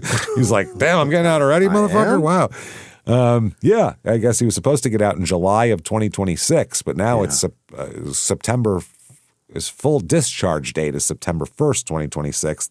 He's going to get updated parole date February 27th, 2026. Here, So now he says he's all about being religious and being in good spirits and maintaining a positive outlook. And, you know, he said he's just, this has changed his whole life in a better direction. He said, he's ready to take a new direction. November 30th, 2025, I guess he appears in something that must have been filmed years before. Yeah. April and Phil Margera's Ultimate House Tour. Oh, that's Bam's parents. Yeah, yeah. Oh, Phil's been long dead, so that was filmed a while ago. A long time before that, yeah. January 5th, 2026, he is free. What? He was let out apparently on New Year's Eve. Wow. 2025 into 2026. He's out on parole just over 3 years after he was convicted of killing a guy. Yeah, they said that Compton Ass Terry was eligible for parole and set to be released on New Year's Eve, and he did. He was released on New Year's Eve. Look at him. Wow. Yeah. Phil is not dead, James. He's only 69 years old. Wow, that guy's alive. You can live your life and he's only any old way and be 69. alive. That's crazy. Wow. That means he was in his 40s when I was watching that shit. God damn. Jesus. By the way, his prison intake stuff has a list of his tattoos. Oh? In loving memory with a portrait, praying hands, a $, a skull, TK, LB on his right hand, Sarah, Phyllis, and Jaden. Okay. And on his neck, a cross, a skateboard, a diamond. He got a all sorts of shit. skateboard tattooed on his neck? Well, just in case, so you know. Okay, so that's New Year's Eve 2026 or 2025 going into 2026. July 24th, 2026, Terry is arrested again. Just last month? Just last month for, good Lord, for allegedly assaulting his pregnant girlfriend. Terry, Compton Ass Terry. He is in so much trouble. What the fuck are you doing? He was arrested for assault. The cops say his pregnant girlfriend told them he punched her in the head. Haven't you learned not to punch people in the fucking head, Terry? Haven't you learned that your fists are murderous? They're dangerous.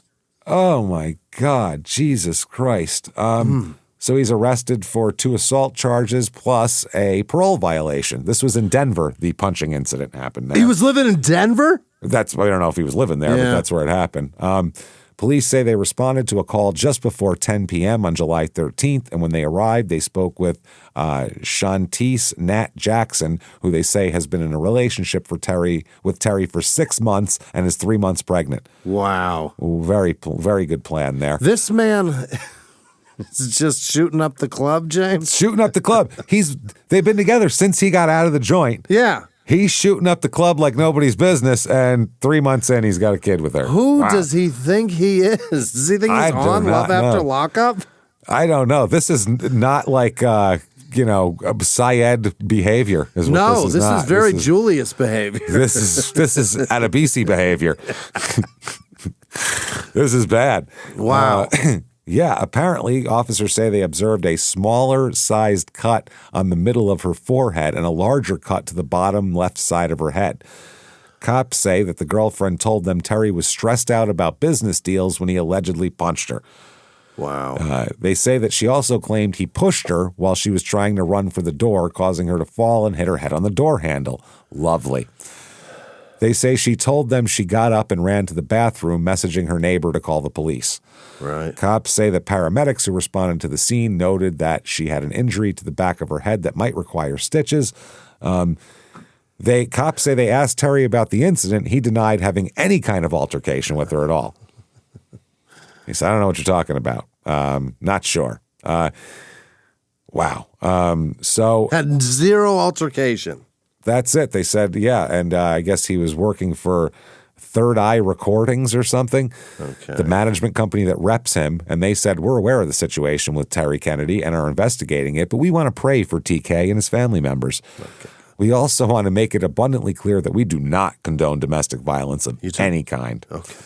So it looks like he's still in police custody because bond was only allowed on the 2 charges, not the parole violation, because that's a whole other hearing he's got to go to because he was in there for something pretty fucking serious. So There you go. There's Terry Kennedy. You can see him skating by maybe somewhere if he ever gets out. I wouldn't piss him off. I hope he doesn't listen to this. I'm so sorry I called you an asshole, Terry. I said anything terrible about you. Sorry, Your hands TK. are dangerous, and I know it. Yeah, he's. They say that he's got a net worth. This is celebritynetworth.com, so who knows? They say he has a net worth of $4 million. But he has a net worth of $4. Yeah. Oh, it's possible though that he went to jail and kept all his investments going and just had people managing it. He did explain how you get rich. He was very good at it. All very possible. So can't get enough of Compton Ass Terry, everybody. Well, you can go ahead and get a pair of Terry's Compton Ass shoes. These are Supra shoes, Terry Kennedy, size 10, black with box. They are used. They are they're his. They're his model.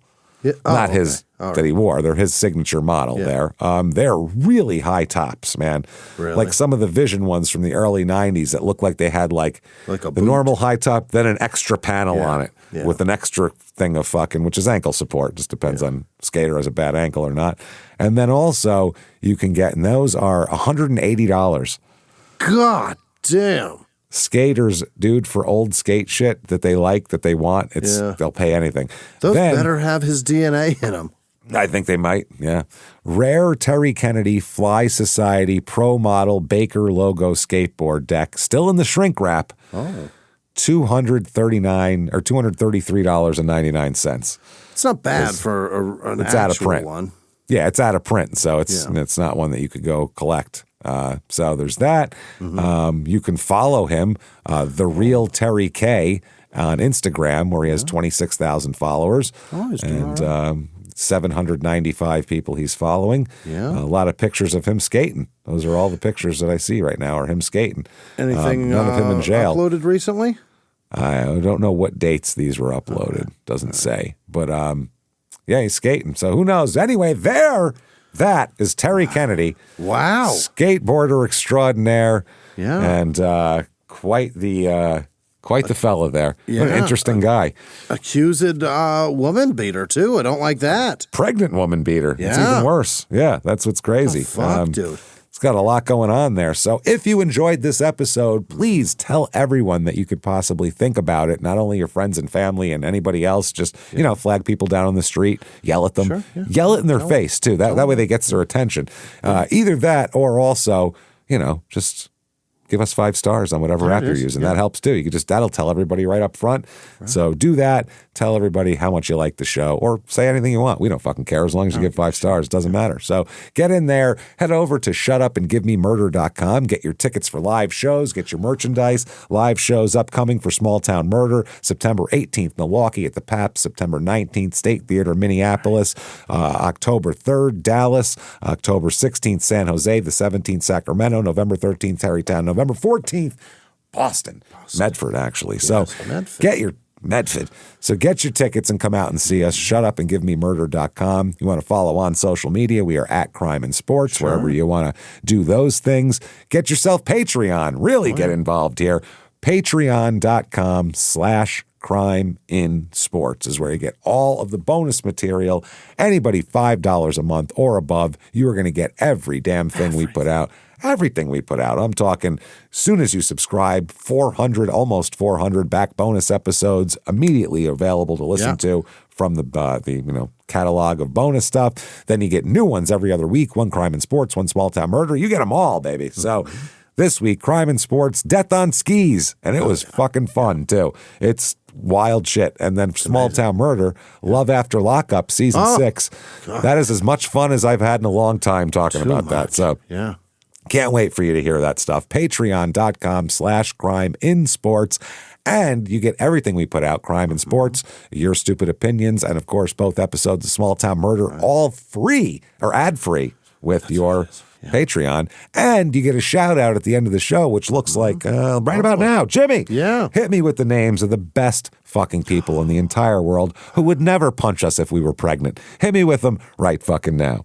This executive producer, Gary Howard in Hubbard, Ohio. Damn, I don't Gary even know where the far hell away. that is. Penny Boyce and Happy Hour in Omaha, Nebraska. I know where that is. We know that one. Positive thing. No. The other producers this week are Scott Richard, Peyton Meadows, Janice Hill, Liz Vasquez, Nikki Thuralt, Casey Kampf. Oh, my. Oh. What does that mean? A struggle? Kampf? Yeah, isn't that Mein Kampf? Isn't that my struggle? So I didn't want to say that part. Well, that's where we all know it from. Yeah, I know. Speak German. I don't want to give it a plug. I think people are aware of it. You don't think that perhaps we just told somebody that's never heard of it? If they haven't, wow. You have, what the fuck, man. Casey Struggle, Kimberly Corwin, Elizabeth with no last name, Shelby Gobeli, Liz Lynn, John with no last name, Sarah Schneider, Jennifer Triplett, Kristen with no last name, Patty Holt, Shabreen Price, Hutch, X86 or times 86 or something, Matthew Estep. What is it? Yeah, something 86. Who knows? He really loves that number. Megan Cherry, Andrew Young, Kayla Forer, Madeline Trish, Joe Wester, Max York, AA, Trish Gale, Jessica Beal. Probably not. Janice Piles signed up. Why not? Arn Anderson signed up. Why not? Yeah. Janice Piles, named after that terrible disease in your buttocks. Oh, no. Poor thing. We're sorry. Tammy Heath, Amber with no last name, Darth Bubbles, Tanya Simons, Meads with no last name or Meds, Dawn Heath, Corley Coetzee, Jorge Andrade, Mike Hunt, probably. It's a real person, James, I swear. Liz Kelly, obviously. Michaela Kate, Adriana Mata, Garen Rucker, Tori Doty, John Duncan, Ann Bear, Anna Barre, On Bear, Patty Poston, Donna Whitaker, Dwayne Schramko, Emily Vortherms, Blake Murray, Devin Daniels, Dana Little, John with no last name, Catherine with no last name, Dan and Roy Thomas, Kelsey Ann Andrade, Mike with no last name, Sarah McGee, Matt Fentress, DV. Hope it's not that. Jacqueline Dins. Hi, I'm Domestic Violence. Nice to meet you. This show's Have you read Mein Kampf? Domestic Violence. Brought to you by Mein Kampf. Domestic Violence. Brought to you by Mein Kampf.